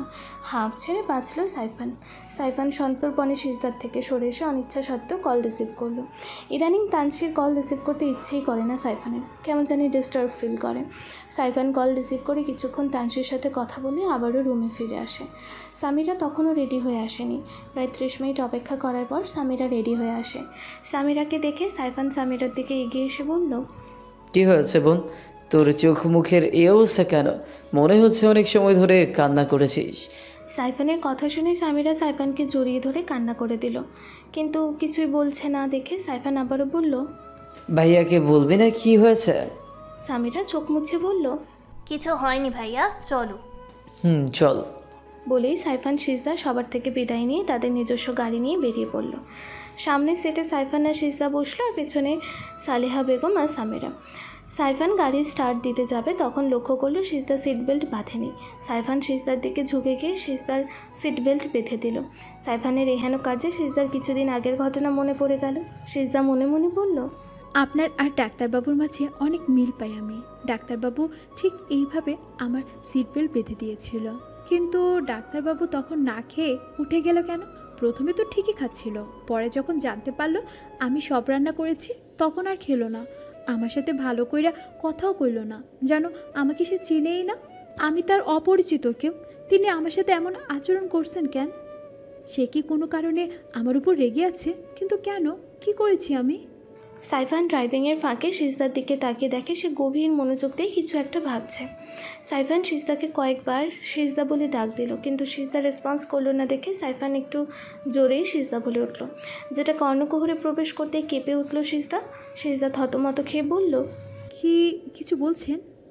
সেই কখন থেকে তোমাকে ডেকে চলেছে, কিন্তু তোমার কোনো সারা শব্দ নেই। কি এত ভাবছো বলো তো? কই কিছু না তো। ঘুম আসছে? সাইফান কাঁধ দেখিয়ে বলল, কাঁধে মাথা রেখে ঘুমোতে পারো, আমি কিছু মনে করব না। সিজদা মুচকি হেসে সাইফানের কাঁধে মাথা রাখতে যাবে তার আগেই সামিরা পেছন থেকে বলল, বৌমনি, আমি সালেহা খালা দুজনে পেছনে আছি, আমাদের কথা ভুলে যেও না আবার। সামিরার কথা শুনে সিজদা লজ্জা পেয়ে 2 হাতে মুখ ঢেকে নিয়ে মনে মনে বলল, ইস, আমি তো সামিরা আর সালেহা খালার কথা বেমালুম ভুলে গিয়েছিলাম। কি না কি মনে করলো তারা। গাড়ি চলছে আপন গতিতে। প্রকৃতির শীতল বাতাস সিজদার চোখে মুখে আছড়ে পড়ছে। প্রশান্তিতে ছেয়ে যাচ্ছে শরীর মন। বাতাসে সিজদার চুল কপালে এসে বাড়ি খাচ্ছে। সিজদা বিরক্তি নিয়ে বারবার চুলগুলো কানের পাশে গুজে দিচ্ছে। এক পর্যায়ে সিজদা চুল খোপা করতে গেলেই সাইফান বলল, পৃথিবীর সবচেয়ে সুন্দর দৃশ্য কি জানো? কি? একটা মিষ্টি মেয়ের চোখে মুখে খোলা চুল এসে বাড়ি খাচ্ছে, আর মেয়েটাকে বিরক্তি নিয়ে বারবার সেই চুল কানের পাশে গুজে দিতে দেখা। কথাটা কর্ণকুহরে প্রবেশ করতে সিজদার মুখ হয়ে হাসি ফুটে ওঠে। সিজদা চুলগুলো খোপা না করে ছেড়ে রাখে। রাস্তায় তাদের মধ্যে আরও কোনো কথা হয় না। গাড়িতে পিনপতন নীরবতা কাজ করে। ঘণ্টাখানেক পর গাড়ি এসে চৌধুরী ভিলার সামনে দাঁড়িয়ে যায়। সিজদা সাইফানকে দেখে খুশি হয়ে যায় রাশেদ চৌধুরী। তিনি সাইফানকে সাদরে গ্রহণ করেন, কিন্তু বিথি চৌধুরী খুশি হতে পারেন না। তার মুখে আধার নেমে এসেছে। যে মেয়ের জন্য আজ তার মেয়ে জেলে রয়েছে তাকে বারণ করার কোনো ইচ্ছেই ছিল না তার ইচ্ছা করছিল বারণের সময় খাবারের বিষ মিশিয়ে দিতে, কিন্তু তিনি তার ইচ্ছেকে দমিয়ে রেখেছেন। রাশেদ চৌধুরী জোরাজোরিতে তিনি এসে সাইফানকে মিষ্টি মুখ করিয়ে বাড়ির ভেতর নিয়ে যান, কিন্তু ভুলেও সিজদার দিকে তাকিয়ে দেখেন না। এতে মনক্ষুণ্ণ হয় সিজদা। সালেহা বেগম ঐশ্বর্যের পাশের রুমে সিজদা সাইফানকে নিয়ে যান। রুমে প্রবেশ করতেই সাইফানের নাকে মিষ্টি একটা ঘ্রাণ এসে বাড়ি খায়। সাইফান বিছানায় বসে পুরো রুমে একবার চোখ বুলিয়ে নেয়। রুমে তেমন আসবাবপত্র না থাকলেও রুমটা খুবই পরিপাটি করে গোছানো। বিয়ের আগে সিজদা এই রুমে শিফট করেছিল, তখনই রুমটা সুন্দর করে নিজের মতো করে গুছিয়ে নিয়েছিল। সিজদা ফ্রেশ হয়ে একটা সুতির 3 পিস পরিধান করে। সাইফান সিজদাকে দেখে মুগ্ধ দৃষ্টিতে তাকিয়ে থাকে, যেটা বুঝতে পেরে সিজদা একটু লজ্জা পেয়ে যায়। সিজদার লাজে রাঙা চেহারা দেখে ঘোরের মধ্যে চলে যায় সাইফান 1 পা 2 পা করে সিজদার দিকে এগিয়ে আসে। তাদের মধ্যে 1 ইঞ্চি সমান দূরত্ব রয়েছে। সাইফান সেইটুকু দূরত্ব ঘুচিয়ে সিজদার কপালের দিকে নিজের ওষ্ঠ এগিয়ে নিয়ে যায়। আর তখনই দরজায় করাঘাত শোনা যায়। দরজার অপর প্রান্ত থেকে সামিরা বলছে, বৌমনি, আমার লাগেজটা বোধহয় তোমাদের রুমে নিয়ে এসেছো। আমি চেঞ্জ করব, আমার লাগেজটা দাও। বাই দ্য ওয়ে, দিন দুপুরে দরজা বন্ধ করে দিয়ে কি করছো তোমরা? সামিরার কণ্ঠস্বর পাওয়া মাত্র সিজদা সাইফান দুদিকে ছিটকে পড়ে। সিজদার তো লজ্জায় মুড়ি অবস্থা। সাইফান সিজদার দিকে তাকিয়ে মুচকি হেসে দরজা খুলে দিয়ে বলল, কি হয়েছে বোন? সরি ভাইয়া, তোমাকে ডিস্টার্ব করাটা ঠিক হয়নি, কিন্তু আমার চেঞ্জ করতে হবে। আমার লাগেজ নিয়ে চলে এসেছো। দাঁড়া, দেখছি আমি। বলেই সাইফান সামিরার লাগেজ নিয়ে এসে সামিরার হাতে দেয়। সামিরা যেতেই সাইফান এসে বিছানায় সিজদার পাশে বসে। পুরো রুমে পিনপতন নীরবতা কাজ করছে, কারো মুখে কোনো কথা নেই। সাইফান সিজদার হাত নিজের হাতের মুঠোয় নিতে গেলে সিজদা হাত সরিয়ে নেয়। ঘোর কাটে সাইফানের। সে সিজদার উপর একটু বেশি ডিপেন্ডেন্ট হয়ে পড়ছে। সিজদার দিকে তাকালে সে যেন মানসিক শান্তি পায়। সিজদার আশেপাশে থাকলে ভালো লাগায় তার দেহ মন ছেয়ে যায়, যেটা সে চায়নি। সে রুম থেকে বেরিয়ে এসে তানসির নম্বরে কল করে, কিন্তু কল রিসিভ হয় না। টেনশন হয় সাইফানের। তানসির কোনো বিপদ হলো না তো? এমন প্রশ্ন উকি দেয় সাইফানের মনে, কিন্তু পরক্ষণেই সাইফানের ধারণা ভুল প্রমাণিত হয়ে তানসি কল ব্যাক করে। সাইফান তড়িৎ গতিতে কল রিসিভ করে অনেকক্ষণ নিজেদের মধ্যে কথা বিনিময় করলো। প্রায় 10 মিনিট পর সাইফান কল কেটে ফোন পকেটে রাখতে গিয়ে দেখে তার পেছনে সালেহা বেগম দাঁড়িয়ে রয়েছে। সালেহা বেগমকে দেখে বুক ধুপ করে উঠল সাইফানের। সালেহা বেগম তাদের পার্সোনাল কথাবার্তা শুনে নিয়েছে কিনা এই ভয়। যদি শুনে নেয় তাহলে তার সব প্ল্যান জলে যাবে। সাইফান শুকনো ঢোক গেলে বলল, সালেহা খালা, আপনি কখন এসেছেন? এই তো মাত্র আইলাম। কিছু বললেন খালা? হ বাবা, নিচে আসো, ভাইজান তোমাকে লাইকা অপেক্ষা করতেছে, জলদি আহো। বলেই সালেহা বেগম নিচে চলে যান। তিনি যেতেই হাঁফ ছেড়ে বাঁচে সাইফান। সাইফান দুষ্ট হেসে ফোন পকেটে ঢুকিয়ে বলল, যাক বাবা, এই যাত্রায় বেঁচে গিয়েছে। এখন থেকে আরও বেশি অ্যালার্ট থাকতে হবে।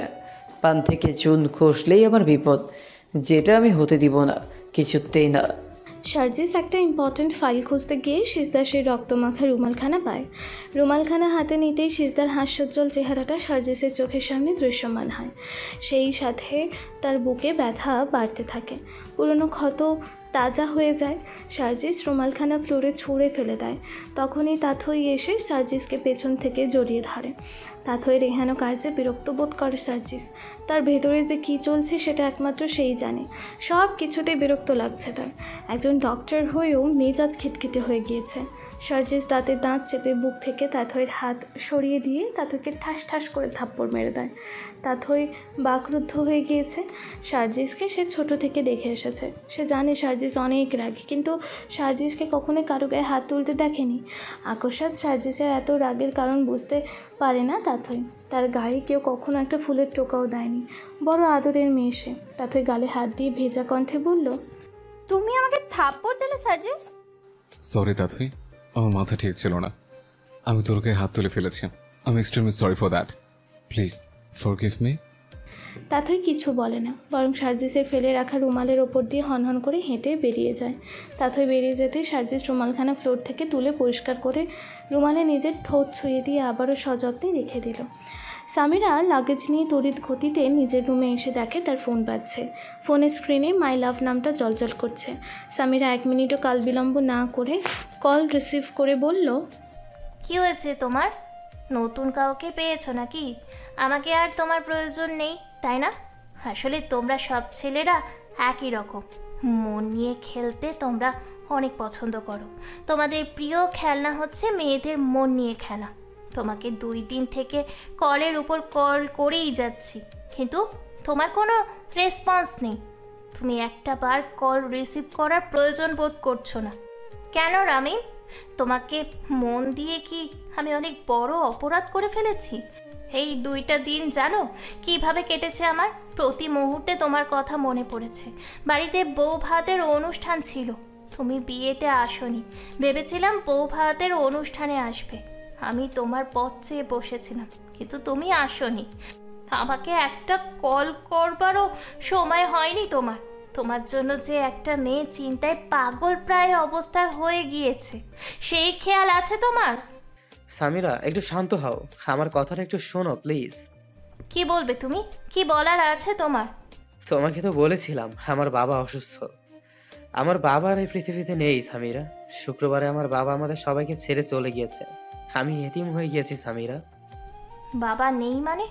এত বড় কথাটা তুমি আমাকে বলনি। এই তোমার ভালোবাসার নমুনা রামিম। আমি চাইনি আমার জন্য তোমার আনন্দ ফুর্তি মাটিতে মিশে যায়, আমার জন্য তুমি কষ্ট পাও। আমি এটা চাইনি। জানো সামিরা, আমি বাবাকে তোমার কথা বলেছিলাম, তোমার ছবিও দেখিয়েছিলাম। বাবা অনেক খুশি হয়েছিল। বাবা বলেছিল আমার তো মেয়ে নেই, সামিরা আমার মেয়ে হয়ে এই বাড়িতে আসবে। বাবা বলেছিল একটু সুস্থ হলেই তোমাদের বাড়িতে যাবে, তোমার বাবার সাথে কথা বলবে, প্রয়োজনে তোমাকে ভিক্ষা চাইবে। কিন্তু কি থেকে কি হয়ে গেল, বাবা নামক বটগাছের ছায়াটা আমার মাথার উপর থেকে সরে গেল। আমি আমি কি নিয়ে বাঁচবো বলো তো? চিন্তা করো না রামিম, আমি তো আছি, সব ঠিক হয়ে যাবে। কিছু ঠিক হবে না সামিরা, তোমার আর আমার মিলন অসম্ভব। তুমি আমাকে ভুলে যাও সামিরা, ভুলে যাও। আমি তোমার যোগ্য না। আমি জানি আমি কখনোই তোমাকে পাবো না। আমার না আছে টাকা আর না আছে ভালো চাকরি। যে চাকরিটা ছিল সেটাও বোধহয় হারাতে হবে। আমি তো নিজেই চলতে পারবো না, সেখানে তোমাকে বিয়ে করে কি খাওয়াবো বলো? তার থেকে ভালো হয় তুমি আমাকে ভুলে যাও। তোমার বাবা তোমাকে অনেক বড়লোক হ্যান্ডসাম ছেলের সাথে বিয়ে দিবে, তুমি অনেক সুখে থাকবে সামিরা। ভুলে যাব মানে কি? মামা বাড়ির আবদার নাকি? যখন প্রেম করেছিলে তখন মনে ছিল না, এখন ভুলে যেতে বলছিস? কোন সাহসে? আমি কার সাথে ভালো থাকবো কি থাকবো না সেটা তুই ঠিক করে দিবি নাকি? তুমি তুমি বুঝতে পারছো না সামিরা, তোমার বাবা কখনোই আমাদের সম্পর্ক মেনে নিবেন না। সার্জিস স্যার আমাদের রিলেশনের ব্যাপারে সবটা জানে। স্যার বলেছিল যে আমাদের বিয়ের ব্যবস্থা করে দিবে। আমিও স্যারের উপর ভরসা করেছিলাম, কিন্তু স্যার নিজেই তো কানাডা চলে যাচ্ছেন। হোয়াট? ভাইয়া কানাডা চলে যাচ্ছে মানে? কি বলছো এসব? তুমি যেটা শুনেছো সেটাই। স্যার আর বেশি দিন আমাদের মাঝে থাকবেন না, তিনি খুব তাড়াতাড়ি কানাডা পাড়ি জমাবেন। ভাইয়া কানাডা চলে যাচ্ছে অথচ আমি জানি না? আসলে ভাইয়া কখনোই আমাকে নিজের বোন ভাবতে পারেনি, তাই তো এত বড় একটা কথা লুকিয়ে গিয়েছে। কিন্তু ভাইয়া হঠাৎ কানাডা যাচ্ছে কেন? তোমাকে কিছু বলেছে কি? না, স্যার এই ব্যাপারে আমাকে কিছুই বলেননি। হুট করে স্যারের কানাডা যাওয়ার ব্যাপারটা আমিও ঠিক বুঝতে পারছি না, তবে আন্দাজ করতে পারছি কিছুটা। আমি যেটা সন্দেহ করছি সেটা যদি ব্যাটে বলে মিলে যায় তাহলে স্যার। তোমার কথা আমি কিছুই বুঝতে পারছি না রামি, প্লিজ হেয়ালি না করে একটু ক্লিয়ার করে বলো। ভালোবাসলে সবার সাথে গড় বাঁধা যায় না। ভালোবেসে না পাবার যন্ত্রণা যে বড্ড কঠিন। ভালোবাসার যন্ত্রণা সহ্য করার থেকে দূরে চলে যাওয়া অনেক ভালো। মানে কি সব আবল তাবল বকছো? ভাইয়া আবার কাকে ভালোবাসলো? ও কিছু না, রাখছি আমি। একদমই কান্নাকাটি করো না, পারলে আমাকে ভুলে যেও। বলেই ফোন রেখে দেয় রামিম। রামিম ফোন রাখতে কান্নায় ভেঙে পড়ে সামিরা। সিজদা সাইফান দুজনেই খেতে বসেছে। বিথি চৌধুরীর অনিচ্ছা সত্ত্বেও নিজে হাতে সব রান্না করেছেন। রান্নার সময় তার ইচ্ছা করছিল খাবারে বিষ মিশিয়ে সিজদাকে খাইয়ে দিতে। এই মেয়েটাকে কোনো কালে পছন্দ ছিল না তার, কিন্তু সে পারেননি। রাশেদ চৌধুরী বলেছেন সিজদা সাইফানের আদর আপ্যায়নে যদি বিন্দুমাত্র ত্রুটি হয় তিনি ঐশ্বর্যকে পুলিশ কাস্টাডি থেকে ছাড়িয়ে আনার কোনো চেষ্টাই করবেন না। ঐশ্বর্যকে জেলে পচিয়ে মরতে হবে।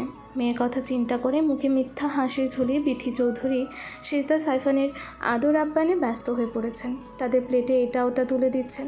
সিজদা সাইফান দুজনেই তৃপ্তি নিয়ে খাচ্ছে। এমন সময় পাশের ফ্ল্যাট থেকে পাড়া প্রতিবেশীরা নতুন জামাই দেখতে আসে। সালেহা বেগম তাদেরকে দেখা মাত্রই কুশলাদি বিনিময় করে সাইফানে নিয়ে আসা মিষ্টি দই নাস্তা দেন। সাইফানকে দেখে সকলেই খুশি হন। তাদের মধ্যে থেকে একজন মহিলা বলে উঠল, মাশাআল্লাহ, জামাই বাবাজি তো অনেক সুন্দর দেখতে। আমাদের সিজদার সাথে খুব ভালো মানাইছে। সিজদাকে নিয়ে টেনশন হতো আমাদের। বাবা মা ছাড়া এটি মেয়ে কার সাথে বিয়ে হবে কি না হবে, মেয়েটা সুখী হতে পারবে কি না, বড্ড চিন্তা হতো। কিন্তু তোমাদের দুজনকে একসাথে দেখে সেই চিন্তা দূর হয়ে গিয়েছে। দোয়া করি অনেক সুখী হও তোমরা। মুরব্বি হয়ে একটা কথা বলতে পারি, যদি সিজদা কিছু মনে না করিস। না না দাদি, আমি কিছুই মনে করব না। তুমি বলো কি বলবা। এখনকার যুগের মেয়েরা বিয়ের পর বছর বছর চলে যায়, কিন্তু বাচ্চা কাচ্চা নিতে চায় না। এটা কিন্তু ঠিক না। বাচ্চা কাচ্চা না থাকলে স্বামী স্ত্রীর মধ্যে ভালোবাসা বাড়ে নাকি? আর না, বাচ্চা ছাড়া সংসার পরিপূর্ণ হয়। তুই তাড়াতাড়ি একটা বাচ্চা নিয়ে নে, দেখবি তোর বর থেকে শুরু করে শ্বশুর শাশুড়ি সবাই তোকে মাথায় করে রাখবে, সংসার পরিপূর্ণ হয়ে উঠবে। বাচ্চার কথা শুনে কাশিও শুরু হয়ে যায় সাইফানের। সিজদার লজ্জায় মুখ লাল হয়ে উঠেছে, লজ্জায় সাইফানের দিকে তাকাতেও পারছে না। এদিকে সাইফানের কাশি থামছেই না। সিজদা নিজের লাজ লজ্জা সাইডে রেখে সাইফানের দিকে পানির গ্লাস এগিয়ে দেয়। সাইফান এক নিঃশ্বাসে সবটুকু পানি শেষ করে। সাইফানের এই অবস্থা দেখে রাশেদ চৌধুরী এগিয়ে এসে বলল, কি হয়েছে বাবা, তুমি ঠিক আছো তো? জি মামা। তোমার কাছে আমার একটাই চাও বাবা, আমার মেয়েটাকে তুমি কষ্ট দিও না।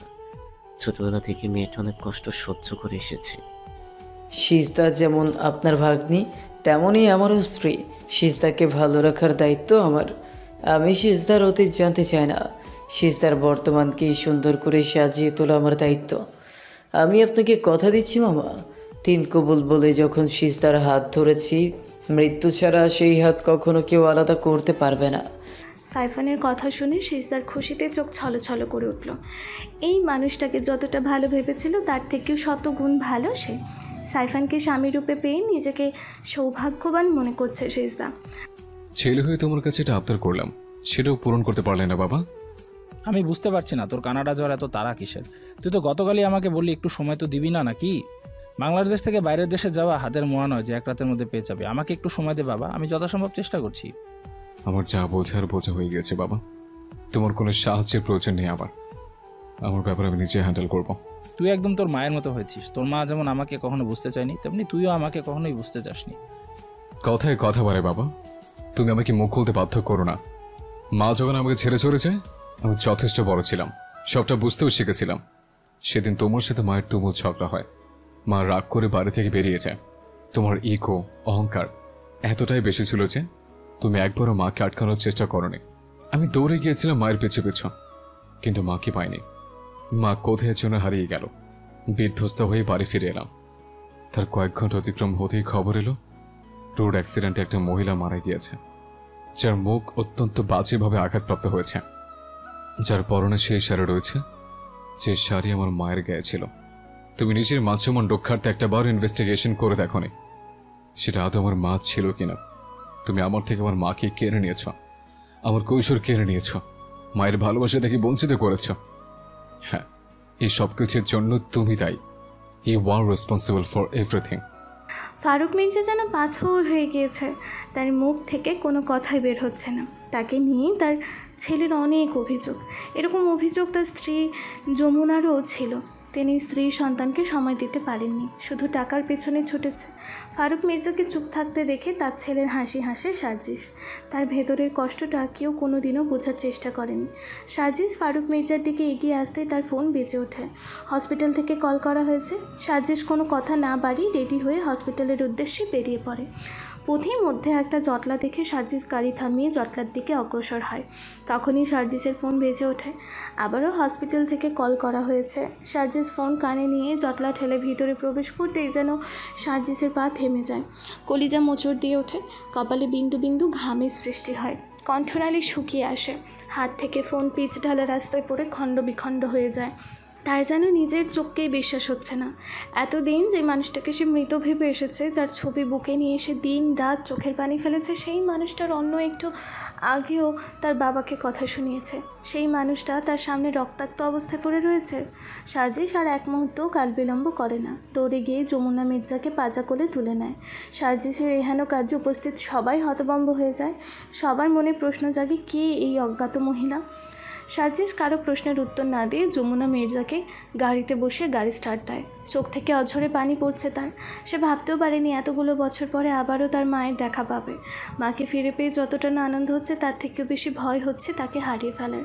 মিনিট কয়েক অতিবাহিত হতেই গাড়ি এসে হসপিটালের সামনে দাঁড়িয়ে যায়।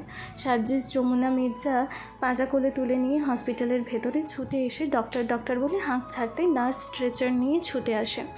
যমুনা মির্জাকে স্ট্রেচারে শুইয়ে দিয়ে তড়িৎ গতিতে ওটিতে নিয়ে যাওয়া হয়। তার মাথা শরীর থেকে এখনও চুইয়ে চুইয়ে রক্ত পড়ছে। তার রক্তে সার্জিসের পুরো শরীর ভিজে গিয়েছে। খুবই ক্রিটিক্যাল অবস্থা তার। যমুনা মির্জার কন্ডিশন দেখে মুখে আধার নেমে আসে ডক্টর রায়হানের। তার বাঁচার সম্ভাবনা খুবই কম। হসপিটালের করিডোরে অস্থির হয়ে পায়চারি করছে সার্জিস। চোখে মুখে আতঙ্ক বিরাজ করছে। কপালে বিন্দু বিন্দু ঘামের সৃষ্টি হয়েছে। কণ্ঠনালী শুকিয়ে কাঠ হয়ে এসেছে।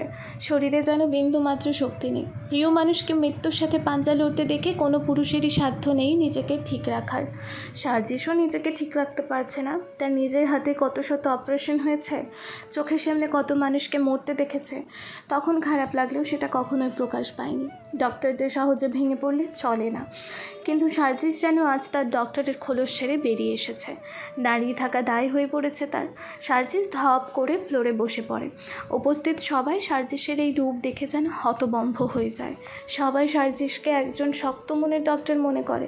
এর আগে তাকে কখনোই এতটা ভেঙে পড়তে দেখেনি। এরই মধ্যে ডক্টর রায়হান বের হন। তাকে দেখেই সার্জিস ছুটে এসে ভেজা কণ্ঠে বলল, ডক্টর, আমার মাকে বাঁচিয়ে দিন প্লিজ। এর আগে অসংখ্য মানুষ আমার কাছে এসে এই রিকোয়েস্ট করেছে। আজ আমি আপনার কাছে রিকোয়েস্ট করেছি, প্লিজ আমার মাকে বাঁচিয়ে দিন ডক্টর, প্লিজ। তোমাকে আজকে বড্ড অচেনা লাগছে সার্জিস। এতদিন আমি ডক্টর সার্জিসকে দেখেছি, আর আজকে সার্জিসের অন্য রূপ দেখছি। সত্যি মায়ের প্রতি সন্তানের এতটা ভালোবাসা সব ছেলের মধ্যে থাকে না, but you are too late. তোমার মায়ের কন্ডিশন খুবই আশঙ্কাজনক। মাথায় খুবই বাজেভাবে আঘাতপ্রাপ্ত হয়েছে। মাথার অপারেশন করতে হবে। তাছাড়া প্রচুর ব্লিডিং হয়েছে, অনেক রক্তের প্রয়োজন। আমার এগি নেগেটিভ গ্রুপ, যত ব্লাড প্রয়োজন আপনি আমার শরীর থেকে নিন। তবু আমার মাকে সুস্থ করে দিন ডক্টর। তুমি একজন ডক্টর হয়েও এমন আনইউজুয়াল কথা কিভাবে বলছো সার্জিস? তুমি খুব ভালো করেই জানো তোমার মায়ের কতটা ব্লাড প্রয়োজন। তুমি তার সবটা যোগান দিতে পারবে না। আমাদের ব্লাড ব্যাংকেও এবি নেগেটিভ ব্লাড পর্যাপ্ত পরিমাণে নেই। তুমি অতি দ্রুত এবি নেগেটিভ ব্লাডের ব্যবস্থা করো। আমিও আমার সর্বোচ্চ দিয়ে চেষ্টা চালিয়ে যাচ্ছি। সার্জিস বলার আগেই পেছন থেকে পুরুষালী কণ্ঠ ভেসে আসলো, ব্লাডের জন্য আপনাদের কোনো স্ট্রেট নিতে হবে না। আপনি অপারেশনের ব্যবস্থা করুন। যত ব্লাডের প্রয়োজন আমরা দিব। আমরা আমাদের মাকে মরতে দিব না, কিছুতেই না। রাতে ডিনার শেষে সিজদা কিছুক্ষণ সালেহা বেগমের সাথে গল্পগুজব করে এসে দেখে সাইফান বিছানা রেডি করছে। সিজদা গুটি গুটি পায়ে রুমে প্রবেশ করে বলল, আরে আপনি এইসব মেয়েদের কাজ করছেন কেন? আপনি গিয়ে বসুন, আমি বাকিটা করে নিচ্ছি। সাইফানের যেন সিজদার কথা কর্ণকুহরে প্রবেশ করে না। সাইফান নিঃশব্দে বিছানা রেডি করে মশারি টাঙিয়ে বিছানার চারপাশে মশারি গুজে দিয়ে বলল, একটু কাজ করছিলাম বলে আমার হাতে ফসকা পড়ে যায়নি। এসব ছোটোখাটো কাজ করার অভ্যাস আছে আমার। এমনভাবে বললেন যেন আপনার আগের ঘরের বউ আছে। আপনি বউয়ের কাজে সব সময় সাহায্য সহযোগিতা করেন, যার জন্য আপনার অভ্যাস হয়ে গেছে। সিজদা যদিও রসিকতা করে কথাটা বলে, তবুও সাইফানের মুখ ফ্যাকাশে হয়ে যায়। বুক ধোক করে ওঠে। ঘামতে শুরু করে সাইফানের মুখে আধার দেখে সিজদা শাড়ির আঁচল দিয়ে সাইফানের মাথার ঘাম মুছে দিয়ে বলল, বাবা, আমার সামান্য কথা শুনে এসির ঠান্ডা হাওয়ার মধ্যে থেকেও আপনার কপালে ঘামের সৃষ্টি হয়ে গেল। আরে বাবা, আমি তো মজা করে বলেছি কথাটা। সাইফান যেন হাঁপ ছেড়ে বাঁচল। সে ধীর গলায় বলল, অনেক রাত হয়ে গিয়েছে, শুয়ে পড়ো। বেশি রাতে জাগা শরীরের জন্য ভালো নয়, তোমার শরীর খারাপ করবে। যাও গিয়ে শুয়ে পড়ো। আপনি শুনবেন না? তুমি শুয়ে পড়ো, আমার একটু কাজ আছে, আমি কাজ শেষ করে তারপর শুভ। ঠিক আছে বলেই সিজদা বিছানার গা এলিয়ে দেয়। সাইফান সিজদার গায়ে কাঁথাটা টেনে দিয়ে ল্যাপটপ নিয়ে নিজের কাজে লেগে পড়ে। সাইফানের কাজ শেষ হতে হতে প্রায় 1টা বেজে যায়। বিরক্তিতে মাথা ভার হয়ে আসে তার। সাইফান ল্যাপটপটা বন্ধ করে টেবিলের ওপর রেখে বিছানায় যেতেই সিজদার ঘুমন্ত মুখ দেখে তার সব বিরক্তি মূর্ছা যায়। সাইফানের মাথায় এক দুষ্ট বুদ্ধি ভর করে। সাইফান তাদের মাঝখানের কোলবালিশ নিচে ফেলে দিয়ে আস্তে আস্তে সিজদার দিকে এগিয়ে যায়। সিজদার কপালে আলতো চুমু খেয়ে সিজদার গা ঘেঁষে শুয়ে পড়ে, কিন্তু তার চোখে ঘুম আসছে না। রাত যত গভীর হচ্ছে নিষিদ্ধ চাওয়ারাও যেন সাইফানকে উস্কে দিচ্ছে। সাইফান নিজেকে কন্ট্রোল করার অনেক চেষ্টা করে। সিজদাকে দেওয়া কথার খেলাপ করতে চায় না, কিন্তু আগুন আর ঘি এক জায়গায় থাকলে যে কোনো বাধাই মানতে চায় না, সব কিছু শেষ করে দেয়। এই মুহূর্তে সাইফানের নিজেকে আগুন আর সিজদাকে ঘি মনে হচ্ছে। ইচ্ছে করছে দুইজনে মিলেমিশে একাকার হয়ে যেতে। সিজদাকে আপন করে পাওয়ার তীব্র বাসনা জাগছে তার মনে। সাইফান যেন নিজের মধ্যে নেই। সে তার দেওয়া সমস্ত কথা ভুলে সিজদার দিকে অগ্রসর হয়। সিজদার ঠোঁটে নিজের ঠোঁট রাখতে গিয়েও কপালে চুমু খেয়ে সাইফান বিছানা ছেড়ে নেমে ব্যালকনিতে চলে যায়। সাইফান যেতেই চোখ খোলে সিজদা। সে সজাগ থাকলেও ঘুমের ভান ধরে পড়েছিল। এক মুহূর্তের জন্য সাইফানের প্রতি সব সম্মান, শ্রদ্ধা, ঘৃণায় পরিণত হয়েছিল। কিন্তু সিজদা যখন দেখল সাইফান তার দেওয়া কথা অক্ষরে অক্ষরে পালন করেছে, তখন সাইফানের প্রতি তার সম্মান, শ্রদ্ধা আরও বেড়ে গেল। সিজদা মনে মনে বলল, আপনি ধৈর্যের পরীক্ষায় পাশ করেছেন সাইফান। আমি আপনাকে যত দেখছি ততই অবাক হয়ে যাচ্ছি। আপনার প্রতি দিন দিন আমার সম্মান বাড়ছে, বই কি কমছে না। আপনার মতো একজন মানুষকে জীবনসঙ্গী হিসেবে পেয়ে আমি সত্যিই গর্বিত। আপনাকে বেশি কষ্ট পেতে দিব না আমি। আপনি আমার মন ছুঁয়ে নিয়েছেন। আর যে মানুষটা মন ছুঁতে পারে, শরীর ছোঁয়া অধিকার রয়েছে তার। শুধু খুব শীঘ্রই সেই অধিকার দেব আপনাকে। আপনাকে আপন করে নেব, ততটাই আপন যতটা আপন হলে আপনি আমার রন্ধে রন্ধে মিশে যাবেন। আপনার রঙে আমি রঙিন হয়ে যাব।